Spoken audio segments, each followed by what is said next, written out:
Hello అండి, hi, welcome back to my channel Meena's dairy.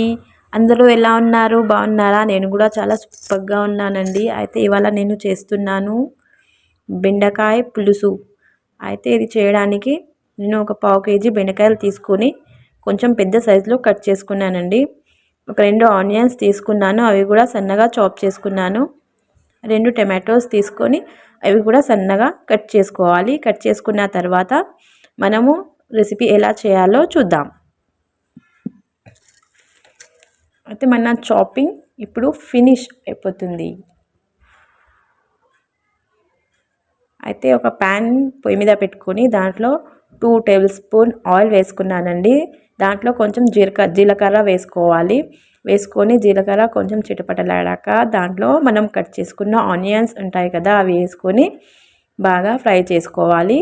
అవి fry అయిన తర్వాత కొంచెం కరివేపాకు వేసుకొని దాంట్లో మనము బెండకాయలు వేసుకుందాం కట్ చేసుకున్నవి.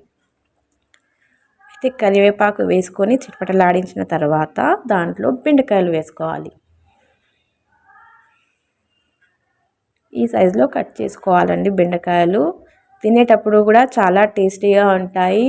ఆ రసం అంతా బెండకాయలు పీల్చుకొని చాలా బాగా పుల్లగా మంచిగా ఉంటుంది. మీరు కూడా ఒకసారి ట్రై చేయండి.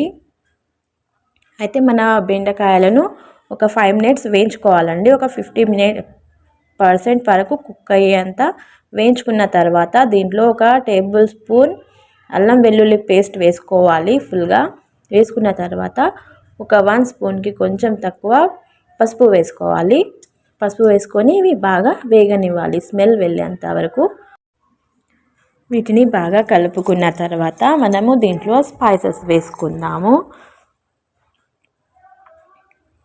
ఇప్పుడు దీంట్లో 2 స్పూన్ల కారం వేసానండి ఫుల్గా. 1 స్పూన్ ధనియా పౌడర్ వేసాను. కొంచెం గరం మసాలా అంటే 1/2 టీ స్పూన్. 1 స్పూన్ సాల్ట్ వేసాను ఫుల్గా. తక్కువ అయితే మనం లాస్ట్లో వేసుకోవచ్చు. ఇది వేసుకున్న తర్వాత వీటిని బాగా కలుపుకొని దీంట్లోనే టమాటోస్ వేసుకోవాలి. ఒక 2 మినిట్స్ వేయించుకోవాలండి. వేయించుకున్న తర్వాత దీంట్లో టమాటోస్ వేసి బాగా ఉడికించుకోవాలి. ఇప్పుడు నేను దీంట్లో 2 టేబుల్ స్పూన్ బేసన్ వేసుకున్నానండి. దీంట్లో కొంచెం వాటర్ వేసి లమ్స్ వెళ్ళేలాగా కలుపుకోవాలి. పల్చగా కలుపుకొని పక్కకు పెట్టుకోవాలి. అయితే చూడండి మన కర్రీ బాగా ఉడికింది. ఇప్పుడు దీంట్లో మనము చింతపండు నానబెట్టుకున్నానండి. కొంచెం చింతపండు ఆ పులుసు తీసుకొని పెట్టుకున్నాను సైడ్కి. అయితే చింతపండు పులుసు వేసుకోవాలన్నమాట. వేసుకొని మనకి కావలసినంత గ్రేవీ కోసం వాటర్ యాడ్ చేసుకోవాలి.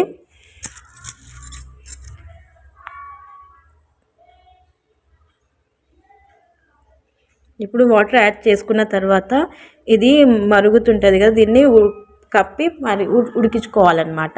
చూడండి మన కర్రీ బాగా ఉడుకుతుంది కదా పులుసు. ఇప్పుడు దీంట్లో మనం కలుపుకున్న బేసన్ ఉంది కదా, అది దీంట్లో యాడ్ చేసుకోవాలి.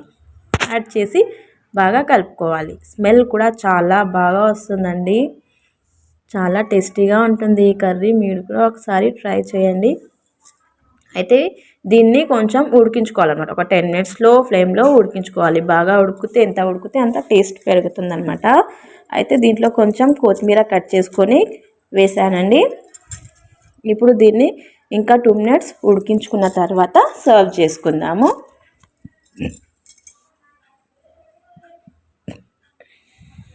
అయితే మళ్ళీ కొంచెం ఒక 1/2 టీ స్పూన్ ఉప్పు యాడ్ చేశానండి నేను. చూడండి మన కర్రీ రెడీ అయిపోయింది. ఎంత షైనింగ్ ఇస్తుందో. అయితే మనం ఇక్కడ వేరే బౌల్లో సర్వ్ చేసుకుందాము. మన కర్రీ రెడీ అండి. ప్లీజ్ నా ఛానల్ని సబ్స్క్రైబ్ చేసుకోండి, లైక్ చేయండి, షేర్ చేయండి, కమెంట్ చేయండి. ఓకే అండి, థ్యాంక్ యూ.